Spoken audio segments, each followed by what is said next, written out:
Hello বন্ধুরা, আমি জয়শ্রী চলে এসেছি আবার নতুন একটা ভিডিও নিয়ে। সবাই কেমন আছো? আশা করি সবাই ভালো আছো, আর আমিও ভালো আছি।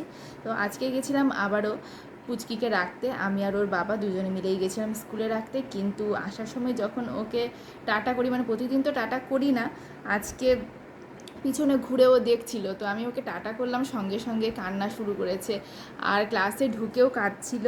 তো আবার দেখতে গেলাম, যদিও দেখতে যেতে দিচ্ছিল না ওখানে, মাসি ঢুকতে দেয় না ক্লাসে। তো যাই হোক, বাইরে থেকে একটু উঁকি মেরে দেখলাম, তো তারপরে কিছুক্ষণ পরে দেখলাম যে একটু চুপ করলো। তো এখন যাব হলো নিতে। এই তো রেডি হইনি এখনও, চুল টুল আঁচড়াবো, নিতে যাব ওকে স্কুলে। দেখি হেঁটে যেতে হয় আবার নাকি টোটো পাবো। কালকে তো টোটো করে গেছিলাম, আর এসেছিলামও টোটো করে, ওই টোটোতে করেই যাওয়া আসা দুটোই হয়েছিল। তো আজকেও আবার ওই টোটোটাকে আসতে বলেছি।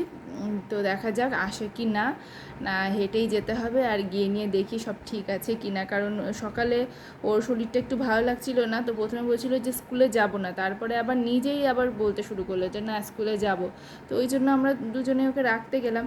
তারপরে কে জানে যে ওরকম কান্নাকাটি শুরু করবে। তো যাই, এখন দেখি কি হয়। তো আজকের ভিডিওটা এতটুকুই করলাম। আর ভিডিওটা যদি তোমাদের ভালো লেগে থাকে তাহলে অবশ্যই লাইক করো আর একটা কমেন্ট করে দিও। চলো টাটা, বাই।